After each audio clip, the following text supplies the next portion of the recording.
Hello, everyone. Welcome to today's live broadcast, Combined Use of Multiple Particle Characterization Technologies to Evaluate Targeted Liposomal Formulations, Implications for General Nanoparticle Development.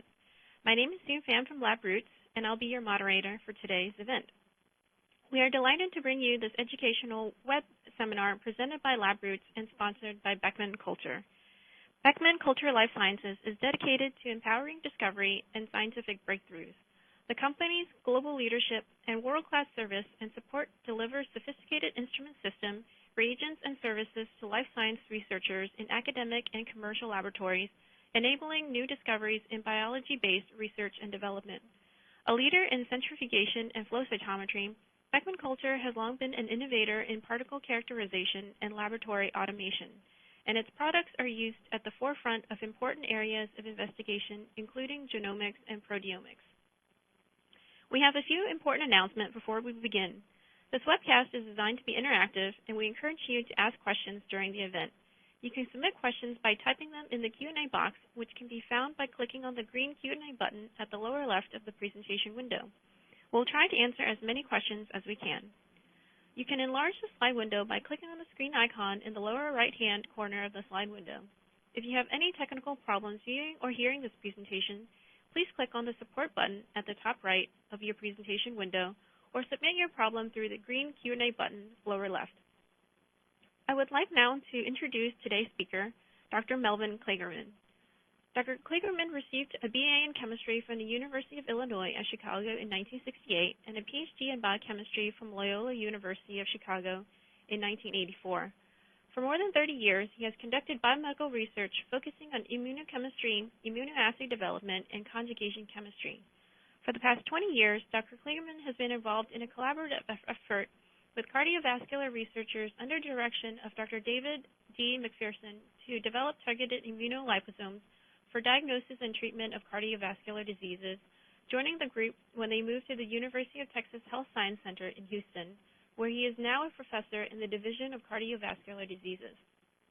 As part of this effort, Dr. Klegerman founded two companies to develop the echogenic liposome technology into clinical products. He is an author of 75 research papers, awardee of 4 patents, and co-editor of a textbook of pharmaceutical biotechnology.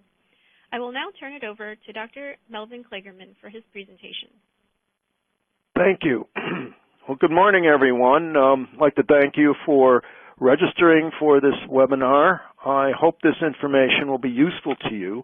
I'd like to start off by giving you an overview of our targeted platform technology, which is echogenic liposomes, which we abbreviate as ELIP.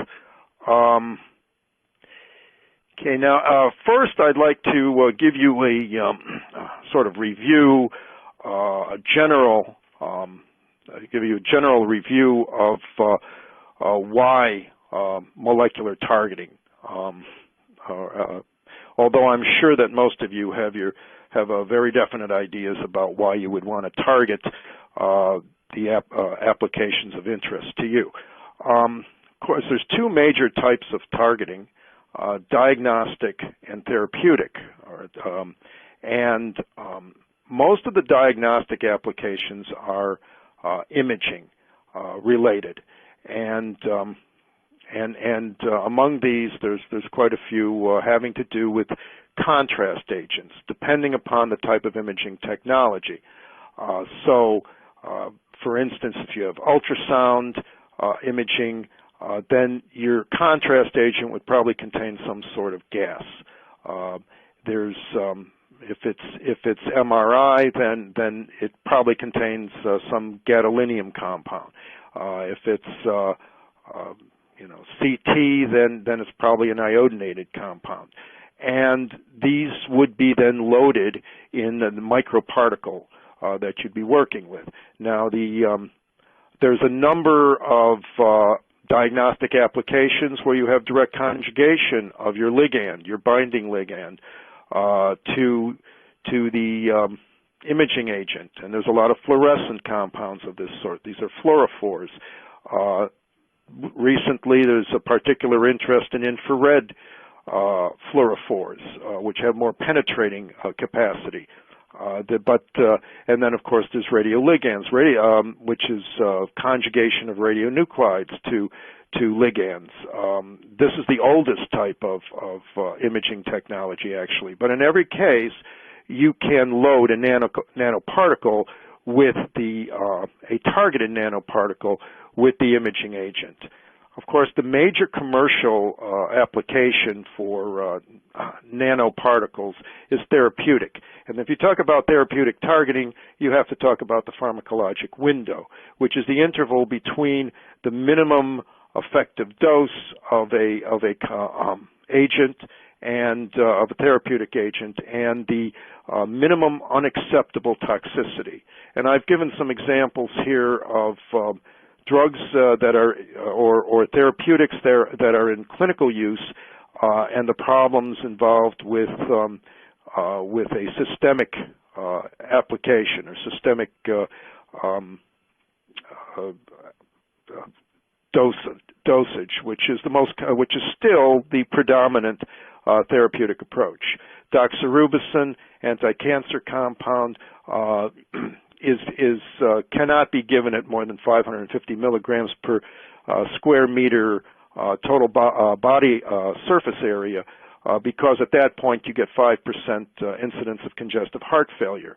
And then alteplase, which is recombinant tissue plasminogen activator, which is the only licensed thrombolytic in the United States, is typically given at a dose of 9/10 milligram per kilogram bolus, followed by an infusion, and even at this point you're going to get 4 to 14% incidence of intracerebral hemorrhage, which many clinicians feel is unacceptable to begin with, and has a lot to do with the relatively small market for this therapeutic for myocardial infarction and ischemic stroke.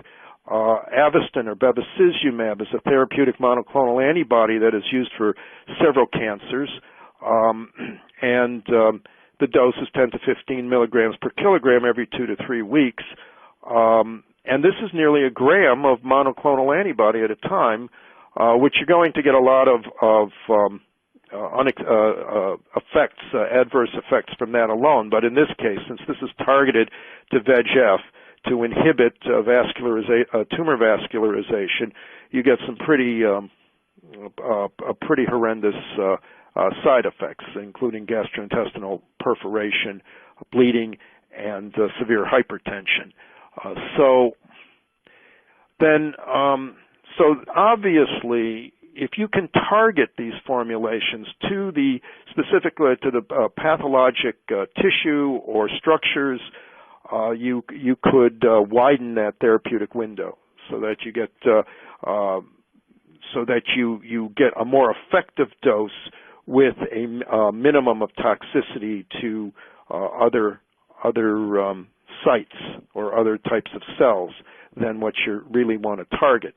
Okay, now the types of targeting, there's two major types. There's passive and active.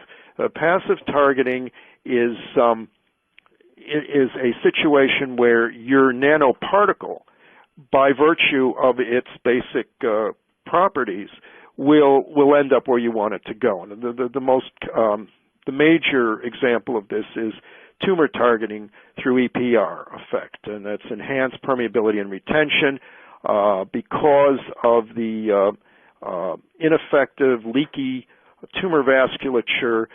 Particles of a certain size will tend to collect in that vasculature and not leave.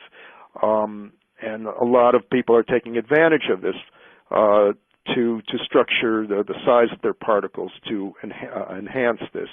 In atherosclerosis, which is our focus, there are a number of formulations that can end up in areas of turbulent flow in arteries, which is where atherosclerotic plaques or atheroma tend to form. And then active targeting. There's two types of active targeting. There's physical methods, and examples of this is with ultrasound. By holding an ultrasound probe over a particular part of the body, you can fragment microbubbles or gas-containing liposomes that have been injected intravenously. And thereby you release the payload where you want it. However, if you change the ultrasound parameters, you can to a lower level that will not destroy these vesicles. You can use the radiation pressure of the ultrasound to force these vesicles to the vessel wall, where they can then be more effective. For various reasons, you can have a slow release or a slower release of the payload. There's a lot of work recently having to do with magnetic attraction. So again, the same principle. You can hold a magnet over a particular part of the body, and then you can formulate your nanoparticles with a paramagnetic compound.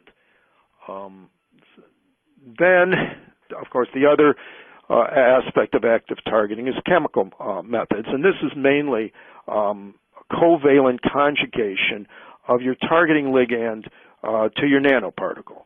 And so, although the actual association of the ligand and the target molecule is non-covalent, and so therefore, a major aspect of this is, and this is what we'll get into, is the affinity of binding, and it needs to be high enough to be clinically useful. And it depends on the application. So for cancer applications, you have a natural advantage in that you're dealing with a resting situation for the most part. And you can get away with lower affinities than you can with, for instance, cardiovascular applications where you're dealing with arterial flow rates, which can be fairly high. And so therefore, you have to have an affinity which will counteract or overcome the shear stress, the lateral shear stress involved. And this generally means that it needs to be sub-micromolar. This is still an issue that is not, I think, widely appreciated. A lot of people are doing more of semi-quantitative or almost qualitative approaches to demonstrating targeting. And this really, for clinical applications, this really needs to be more quantitative, more specific. So, and then we'll get into the kind of evaluation that we're doing for that, and maybe you can get an idea of what the value of that might be. And then, of course, you don't stop with affinity, because affinity that you measure, okay, so as I say, for shear stress, it's sub-micromolar. In most cases, you want it to be 1 to 10 nanomolar. If you can get it higher, that's good, but it's not easy to get higher than that. But you're not just, this is when you're talking about affinity, you're talking about monomolecular intrinsic affinity between the ligand and the target. But really what you're talking about is an avidity. This is also an issue that is not well understood. Avidity is the actual aggregate affinity of a number of ligands that are actually binding to the target molecules on a surface.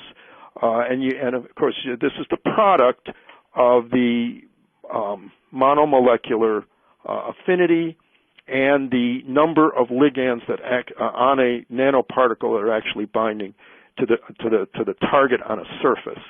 And then beyond that, we have done thermodynamic analysis, which is also not widely used, but this gives a lot of information about the environment of binding and what's the best ligand to use in a particular environment. For instance, if you have an entropic association, which is going to be hydrophobic, then you're going to get the maximum binding strength in an aqueous environment. Whereas if your binding is going to occur in a relatively apolar environment, then you'd be better off with a highly enthalpic interaction, which would involve ionic interactions. So you'd want charges and so on. And then in terms of the actual linkage, the covalent linkage of the ligand to the nanoparticle stability issues are primary. So, and we're talking about storage and then in vivo stability. And this can be complex because, like for instance, in cancer applications, a lot of times you want the bond to be stable in the circulation, but then once it's incorporated into a cell, you might want the bond to be broken so that to liberate the actual therapeutic agent, so that it can have maximal activity within the cancer cell. And there are a number of formulations that have been made so that the bonds will break inside a lysosome, for instance, at a lower pH. So these are some considerations for targeting as an introduction. And then now our applications, as I say, involve atherosclerosis. Now, a modern understanding of atherosclerosis is that it's an inflammatory process. And therefore, you're going to end up targeting inflammatory markers, which are mainly integrins and adhesion molecules. And I'll get into that, examples of that, of what we target. And it's not just in the inside of the arterial wall. So I'll make a little arrow here. The inside of the arterial wall, which is right here, next to the blood flow, but also these markers are on the outside, and then there is a capillary network that goes through the wall, known as the vesivosorum. So you would want your nanoparticles to be able to go through this network and be able to impact the atheroma, or the atherosclerotic plaque. I should use, okay, so now, now our liposome, as I said, we are working with intrinsically echogenic liposomes. And what that means is that by virtue of the production method of these vesicles, the air becomes trapped in both the lipid bilayer and in the vesicular lumen. And therefore that reflects ultrasound. The gas is usually used because it's highly reflective of ultrasound, and that makes it a contrast agent. Now, the advantage of liposomes is that they can easily be conjugated to ligands like antibodies, and through the ethanolamine head groups usually of the phospholipids, and then so they're very convenient that way. And then here's some proof of principle involving our ELIP. That's first of all the echogenicity in vitro. There's two types of ultrasound imaging. Intravascular, intravascular ultrasound, or IVUS. This is where you have a transducer, an ultrasound transducer that is incorporated into the tip of a catheter that can be inserted into the arteries and threaded to whatever arteries, such as coronary arteries or the carotid artery that you're interested in visualizing. Now, in vitro, you could simply take a suspension of these liposomes and put them into a vial. And then using one of these catheters, you can show the reflectivity of the agent.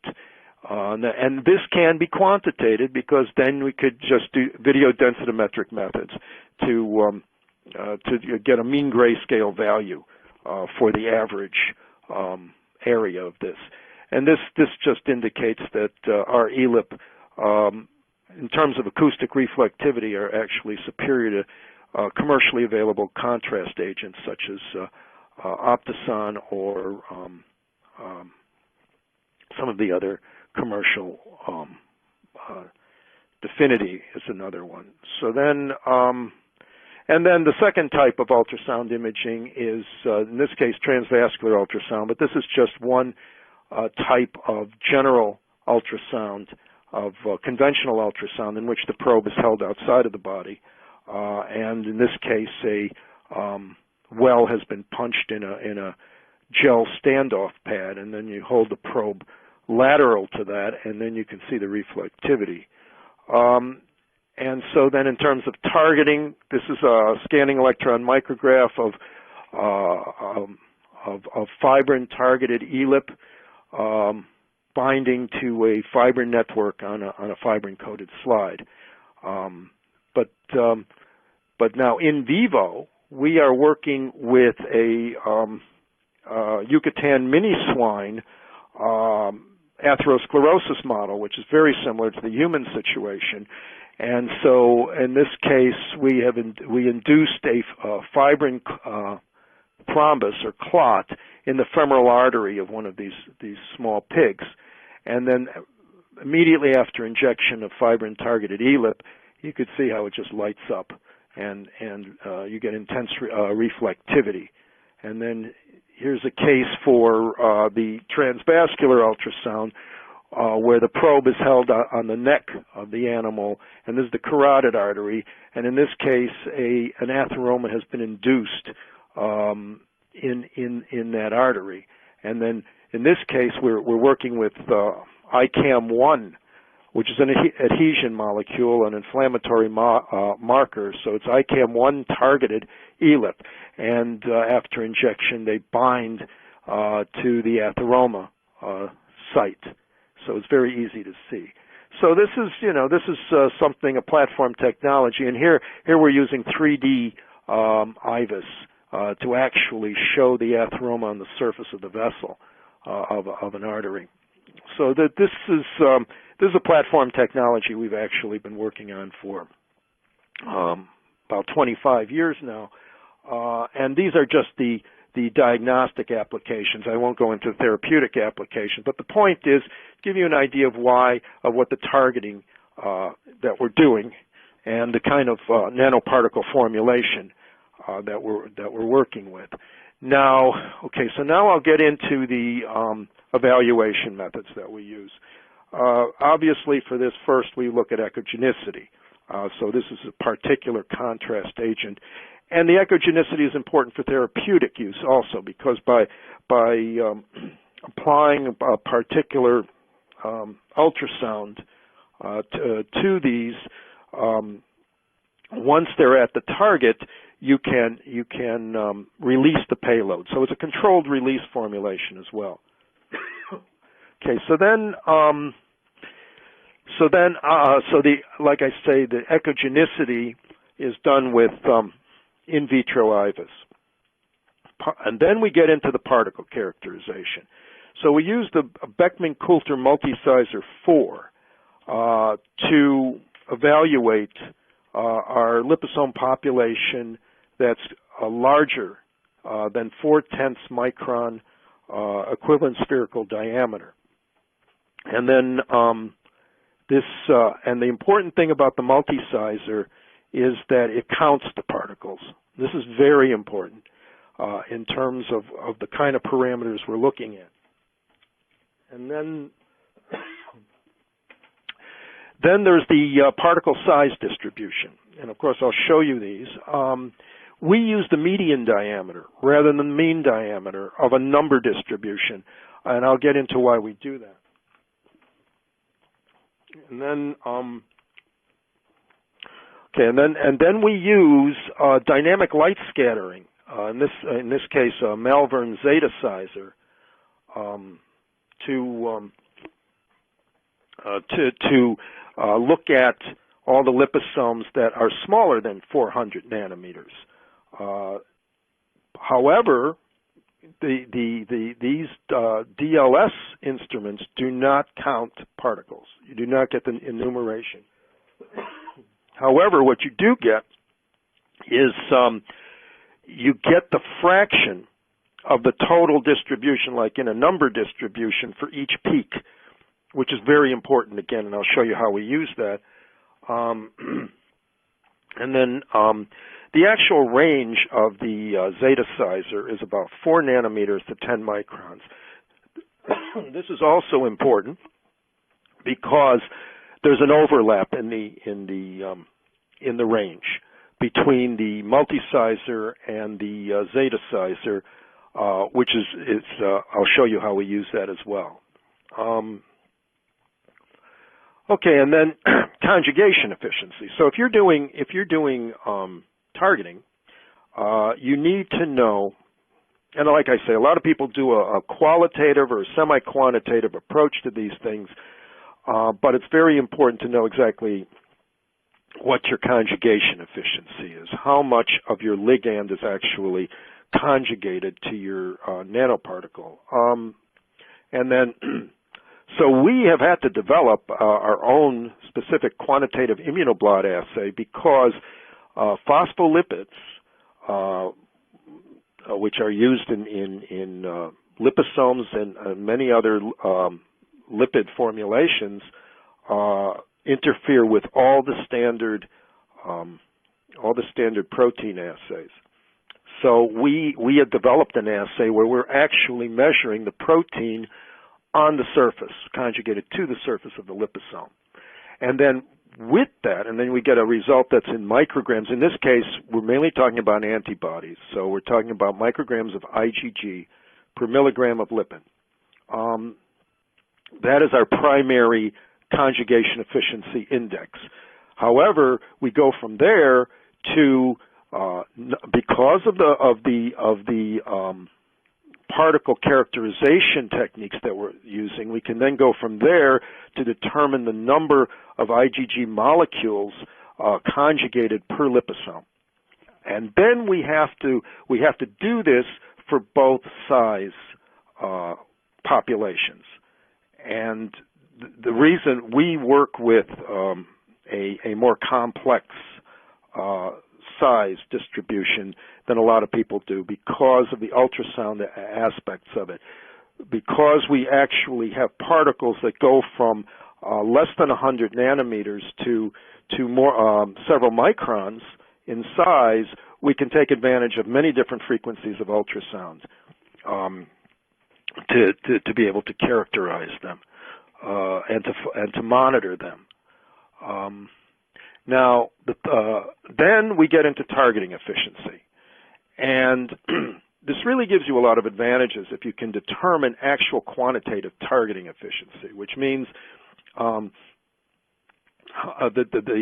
liposomes that are actually binding to a mobilized antigen. We use a quantitative ELISA method, which actually will measure the antibody affinity, starting with the dissociation constant, which is easily converted to the association constant, which is important for avidity measurements. And then we also determine a direct, direct targeting efficiency, which is the ratio of the ELISA measured amount of specific antibody relative to the total amount of IgG measured by the immunoblot assay. And from this, we get three different indices, targeting indices. There's the specific avidity, which is the total number of antibodies conjugated per liposome times the association constant. So then you get an overall avidity. However, that's not specific enough. So we go to a specific targeting efficiency, which is based on this direct targeting efficiency, and this gives us the number of antibody molecules that are actually binding to target molecules in the ELISA. And the ELISA actually is very similar to the physiologic situation in the sense that we are measuring the antibody that is conjugated to the whole liposome, and then that is actually binding to the antigen molecules on a surface. So that is actually fairly more close to the physiologic situation. And then again, we take this number of antibodies and multiply it by the association constant, we get what we call a functional avidity, which is the actual affinity of the ligand on the liposome that's binding to antigen on a surface. And we find that's the most informative targeting index of all. Okay, so here's some examples of our results. Echogenicity, like we're using mean grayscale value here, and the untargeted ELIP will give you a mean grayscale value will maximal, will top out at about 200 out of a maximum of 255. And we've gotten our targeting procedure to the point of where the echogenicity of the targeted ELIP are almost as good as the untargeted. So they're very echogenic. And we use what we call an index, which is E50, which is the echogenicity and mean grayscale value for 50 micrograms per ml suspension of the liposomes. Now here is the multi-sizer report. Unfortunately, you can't see the numbers too well, but here's the distribution. And what this is actually is the junction between two populations. This is actually a normal distribution of the larger particles, and you could see that the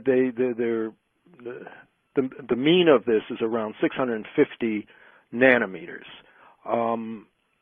And then you start the much larger population of the small liposomes. And so we have found that the median, can't really see it here, but we have found that the median is the closest to the actual mean of that larger distribution, because you're looking at a combination of the two populations. And so in this case, in this report, it's 645 nanometers. And then here's the zeta sizer, and you can see that there is definitely, it's bimodal. There are two distinct peaks here. This is a volume distribution. So this will show both with actually the emphasis on the larger population. But if you look at a number distribution, the smaller liposomes dominate, and they are less than 100 nanometers in size, whereas you can just barely see the larger ones. However, the size corresponds very well to the zeta to the multi-sizer. It's about 650 nanometers, and then this shows, and again, it didn't come out too clearly, but this shows that the smaller liposomes represent 98.9% of the total number of liposomes, and using that number, we can then calculate from the multi-sizer results, we can calculate the number of the smaller particles that are below the range of the multi-sizer. And then here is just to show you what the immunoblot assay looks like.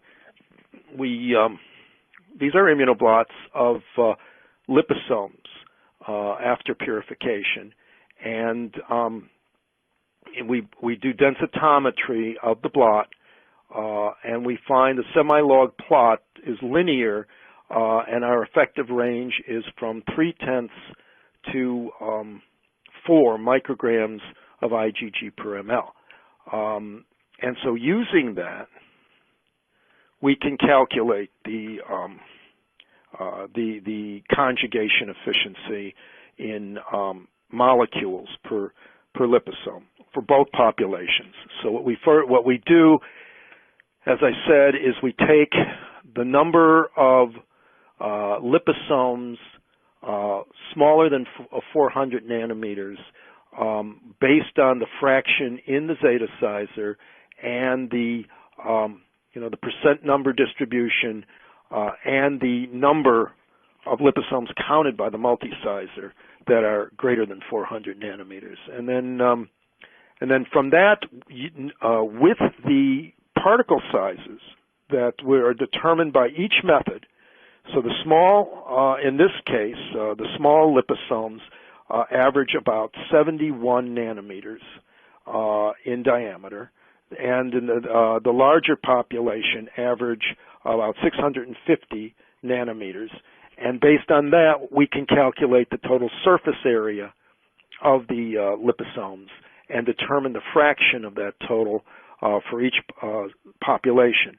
And then it makes it very easy. Well, then we can convert the immunoblot result to molecules of IgG per square meter, and then it's very simple to just convert that to number of IgG molecules per liposome average. So it's the average number of molecules of IgG per liposome for each population. Now, the reason we do this, we're really interested mainly in the larger population, because in terms of echogenicity and drug loading, that is really the population that is most useful. But we need to know how much of the antibody or the ligand is conjugated to the smaller liposomes so that we get an accurate conjugation efficiency for the population of interest. So, for instance, we calculate that the smaller liposomes have normally 5 to 20 molecules of ligand, of IgG, bound per liposome. And it's really, for our applications, that's very marginal. Whereas, and I'll show you, whereas for the larger, the population, you're talking about hundreds to thousands of molecules per liposome. And then here is the affinity calculation from the ELISA. It takes advantage of the fact that the ELISA relation is hyperbolic. And you simply use an equation for hyperbola, and with the B parameter being the X value at 1/2 maximal Y is the dissociation constant. That's based on the assumption that the optical density of the colored product of the enzymic reaction is directly proportional to the binding, and we have validated this with other methods, with a radioimmunoassay technique, which is in many ways the gold standard for affinity measurements. And here is, unfortunately, it's a little hard to see, but here is a composite of all of our indices for conjugation and for targeting for a number of targeted ELIP batches. And so, we have a number of targets: fibrinogen, fibrin, ICAM1, VCAM1, which is another inflammatory marker, and then alpha V beta 3 integrin and VEGF. And then we using a number of different antibodies. But here, the conjugation efficiency, micrograms of antibody per milligram of lipid, we have found that 10 and higher is optimal. And so there's a number of these formulations that that achieve that. Number of antibodies, and these are all greater than 400 nanometer in size. So that's the population we've got here. So we found that 1,000 antibody molecules per liposome in that population is optimal.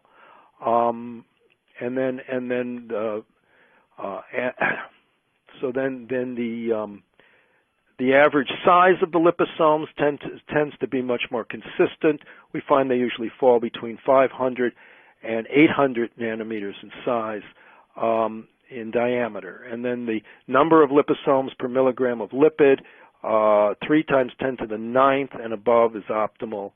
And then we get into the targeting parameters. So this is the specific avidity, and using a physiologic flow simulator, we have shown that 2 times 10 to the 12th liters per mole per liposome is optimal.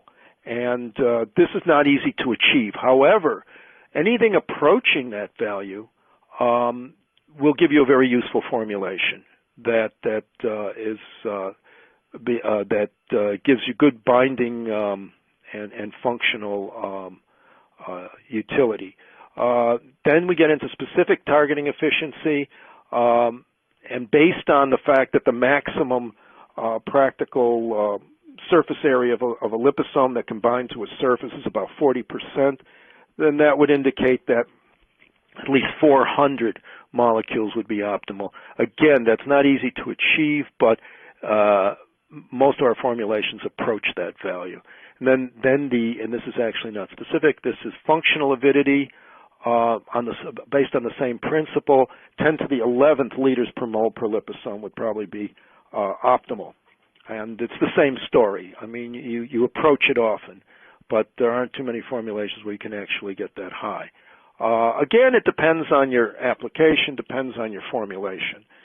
So, and you have to more or less work out what is optimal for you. Now, the final determinant of this is an animal model, in vivo, and in our case, we have a lot of data having to do with the enhancement of imaging in this atherosclerosis model that we're using, and so that should be correlated with that. But these are in vitro characteristics that can be used to optimize and characterize whatever nanoparticulate formulation you're working with. So that's all I have to say here. I hope this is of some interest, and that you can see where you might be able to apply at least some of these things to your specific application. So at this point, I guess I can take some questions, or if anybody has any questions. Well, thank you, Dr. Klegerman, for that informative presentation. Before we get started on the question and answer session, I would like to remind our audience how to submit questions. You can submit questions by typing them in the Q&A box, which can be found by clicking on the green Q&A button at the lower left of the presentation window. We'll try to get to as many questions as we can. We already have a few. And our first question, one viewer says, great technique. What is the efficacy or selectivity of ELIP liposomes targeting when they are conjugated to targeted antibodies? Well, yes, that's this selectivity, or the ability to. We have shown, a number of publications that you get in terms of the diagnostic or the targeting aspect, you get a significant increase in the highlighting of the atheroma, relative, and then we use a number of controls. So we use liposomes, typically liposomes that are conjugated to non-specific IgG as controls. So these are fully echogenic, but they're not specifically targeted. However, they do have protein on them. So, and then you find relative to that, for instance, for ICAM1 targeting, we often find a 40% enhancement of echogenicity or highlighting. And again, what we do with this is you take the ultrasound sonograms, such as the IVUS, and then convert them, by video densitometric methods to mean grayscale values. And we have an ultrasound engineer who's very, has developed a lot of these methods, and therefore you can take ROIs, regions of interest, and then do the image analysis on them. Of course, a lot of times you can see this visually, but you would ultimately have to use some sort of hardware and software in order to be able to instantaneously determine highlighting in clinically. But that's for instance. Now, in terms of we've also done a lot of work therapeutically to demonstrate that the targeting that the targeted formulation of a drug or agent is significantly greater than the control or the drug alone, and which is what a lot of people do, of course. Ultimately, that you have to see what is your enhancement factor for your formulation. So I hope that answers the question. Great. Our next question, one viewer asks, what is your preferred technique for counting nanoparticles? Well, the multi-sizer is the best out there. Now, I didn't talk about what people typically use to enumerate their nanoparticles. A lot of times they use electron microscopy, which is rather laborious, and especially when you have to count 300 or more particles to get a meaningful or a useful distribution and a number. So what people, I think, usually do is they try to relate using a gold standard method like that, then they try to relate the number of particles to mass or some property. For instance, if your particles for some reason are fluorescent, or you can determine the quantitative fluorescence of them and then relate that back to number of particles. You'd have to have some consistent size, so that your method, your production method, will pretty much consistently guarantee you a certain size distribution, which you can also do with a DLS instrument. You can then determine the size of your particles, and then use something that's based on mass or that's based on something that can be quantitated and work that back. However, the multi-sizer is really cannot be matched in terms of the ability to immediately connect distribution data with size distribution data with number. And of course, we have, for instance, we have collaborators who actually go into the individual bin numbers. They will take the data, and they will determine how many particles are in each in each narrow interval. So I mean, you can. That's the advantage of that. You can deconstruct the data in a way. The instrument will allow you to do this. That you can look at your data any way you want, in terms of size and number. And I'm not aware of anything else that can do that. Great for its flexibility. Subhajini asks, in vivo or in vitro, what is the level of non-specific binding and fusion of antibody-conjugated liposomes to biological membranes that do not present with the antigen? Yes, that's and of course it depends on the tissue. It depends on the situation. Like for instance, you have some tissues that tend to be sticky. We have found, for instance, that porcine.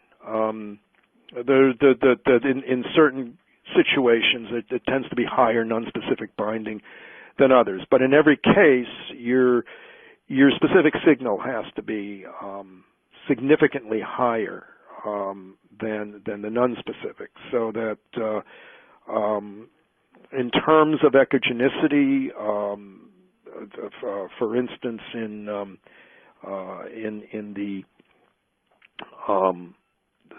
the kind of atheroma work or the atherosclerosis work we're doing, you can get a non-specific binding of, let's say, 15%.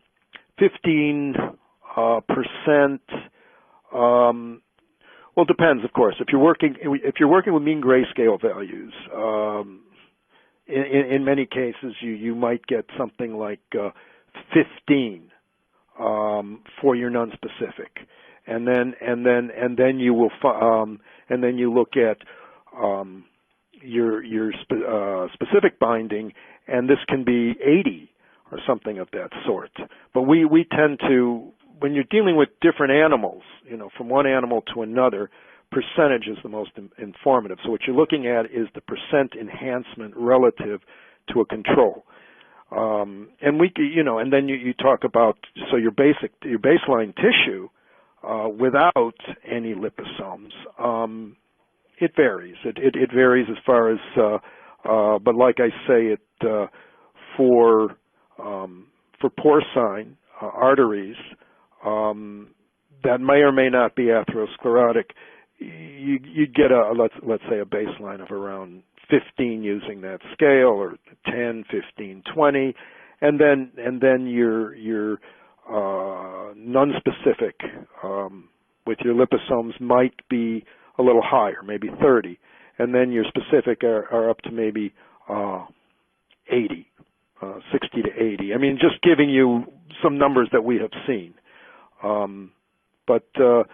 Yeah, there is definitely a non-specific echogenicity to tissues of all kinds, and you have to measure that, and you have to calculate what it is above that, and it has to be significant and useful. It has to be useful. So there must be a way of translating that into clinical use. So I hope that might have answered the question. That was great.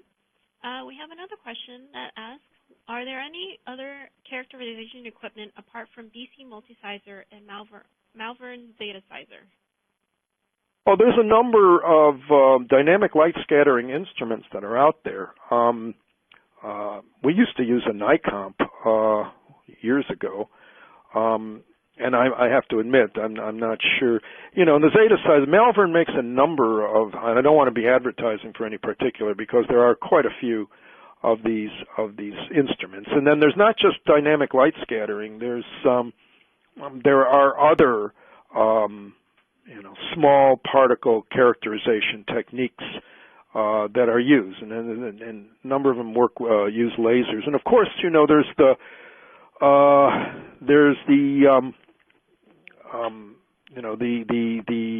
flow cytometers. And a lot of people are using flow cytometers now. Of course, Beckman makes a number of these.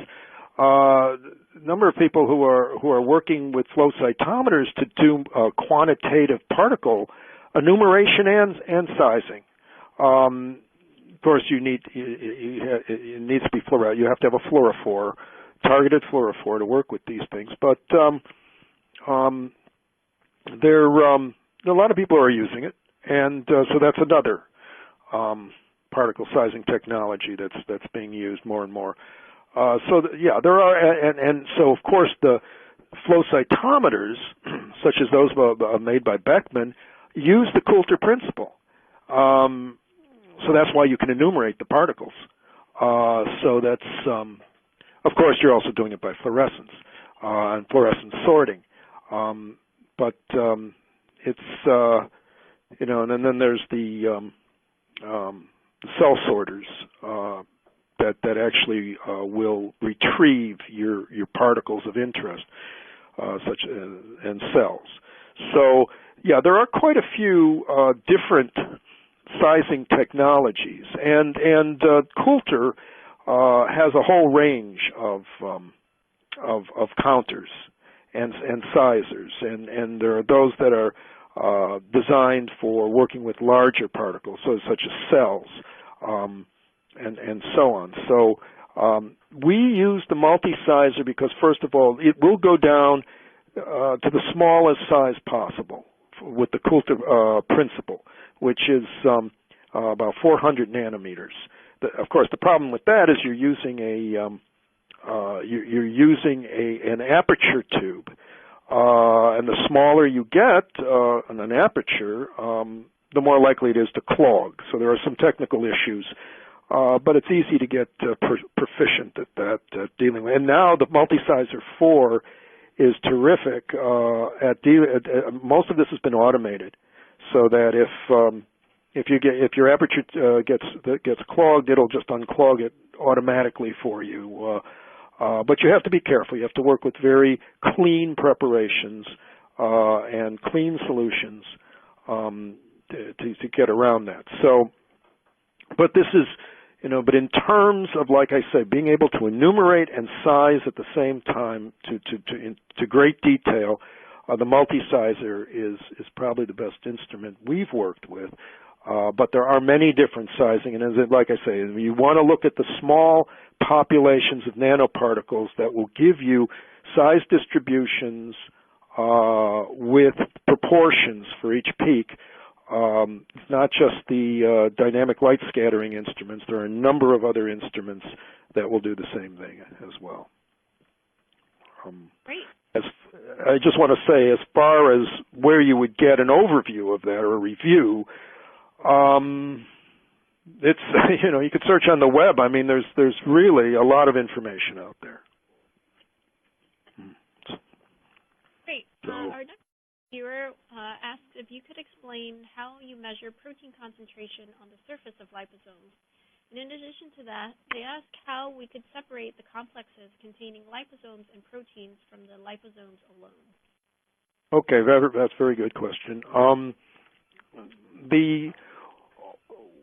What we do, of course, this immunoblot assay.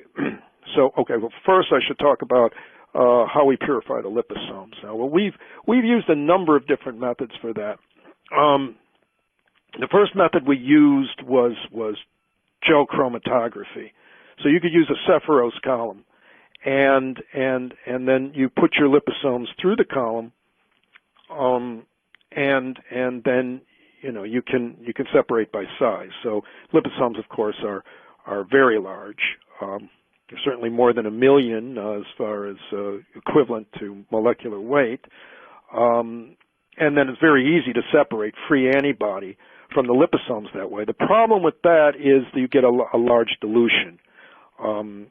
So then you end up with a relatively dilute suspension of liposomes. Now, there are ways of concentrating liposomes depending upon your application. We can't do that because ours are echogenic, and there's a whole lot of things that will destroy the echogenicity, any kind of centrifugation, any change in pressure, so on.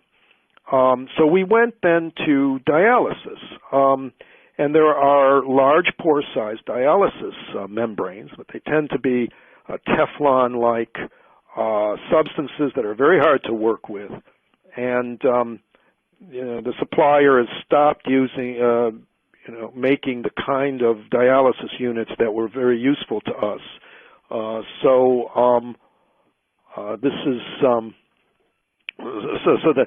but that worked rather well while we were doing it. But now what we're using is a method, and that involves a small Cepheros column, Cepheros CL4B, which has been preconditioned or preloaded with plain liposomes, with untargeted liposomes. And this enables, the liposomes to come through intact relatively quickly, but you have to calibrate it very carefully so that you exclude unconjugated antibodies. So these are some of the methods that we use. But now, there's a whole lot of other methods that are possible for people who don't have to worry about things like echogenicity, including centrifugal methods. So there are a number of ways to purify liposomes. And then, okay, so once you purify them, then our immunoblot assay, you spot the liposomes on a membrane, and then you can you then develop it, and then you get the purple color. We work with alkaline phosphatase. You can also work with horseradish peroxidase substrates. As far as whatever your immunoblot method might be, it's the same basically as Western blot. And then you just used densitometry to quantitate the color intensity. Now, in terms of standardizing these, this is the trick. In terms of standardizing this assay, and we have a, if you can access the slides, then you can see what the reference is. We had to use radio tracer methods. So in other words, we did a conjugation of the liposomes with a radio-labeled IgG. And then we used that to determine, to come up with a primary standard of exactly how much IgG was on the liposomes. And then from there you can make secondary standards, so that once you have, and then we use a composite standard curve, which is what I showed, which is a curve that is reproducible. You have to use the same methods every time, and then you can you have an equation, and therefore you use this to quantitate. But using these methods, you then make secondary standards which you can store, and then just use those. But periodically, you might want to re-standardize with another radio-labeled preparation. So that's how we did that. Right. Our next question, one viewer asked, have you ever used spectroscopic quantitative analysis? Spectroscopic. I'd have to say no, we really haven't. I mean, we've,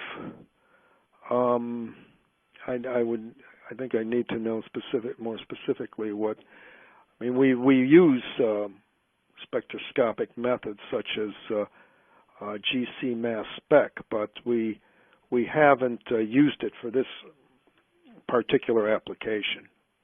So I guess I'd have to say we really haven't done that. Okay.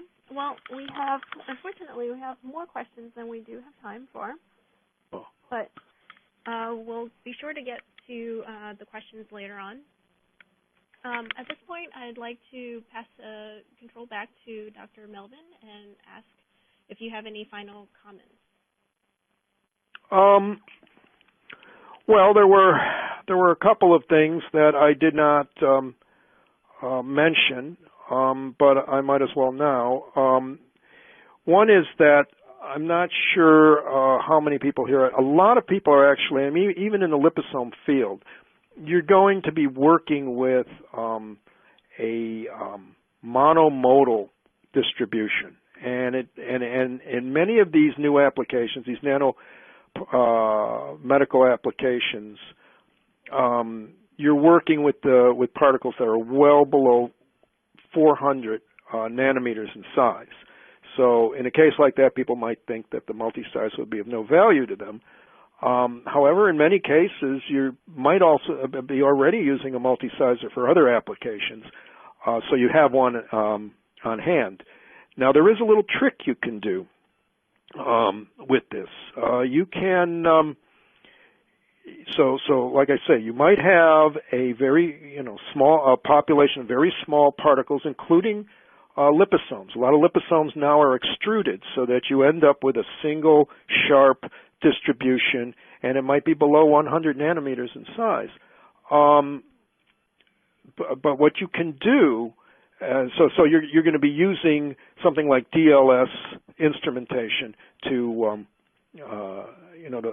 to evaluate these, to characterize them, but you can't enumerate them.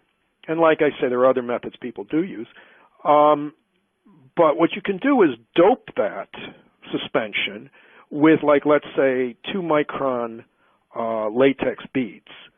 And that you can enumerate. So you take that, and that you can enumerate in the multi-sizer, and then go back and get the distribution for both peaks in your DLS instrument, let's say, and get the fractions, number fractions, and then use the same method to determine the number of your nanoparticles, and then you can validate this with something like electron microscopy, one of these gold standard methods. And if it works, then that you could still use the multi-sizer and be of great value. And then the other thing I'd like to say is that we are still working on refining our targeting parameters, so that what we really want to get to is determining the force of binding. And now, since we have avidities, working avidities, these can be converted to free energy, and that can be converted to force. And then the idea, ultimately, what we want to do is to be able to get actual binding force that can be tested with atomic force microscopy, for instance, and have parameters that are, and a lot of people are working on those kind of considerations. And then we can start looking at lateral shear stresses to optimize these targeted formulations. So I hope that's, the way, sort of the way of the future, that this using quantitative methods, that because the problem is that with all these targeted formulations, they're not getting into the clinic. They're usually breaking down, when it comes to even late stage preclinical studies, but certainly for clinical trials. So the more you can understand quantitatively about your formulation, the better chance you have of actually ending up with something in the clinic. So I guess that's all I have to say on this. That was very informative. I would like, once again, to thank Dr. Melvin Klegerman for his presentation. Today's webcast will be available for on-demand viewing through July 2016. You will receive an email from LabRoots alerting when this webcast will be available for replay.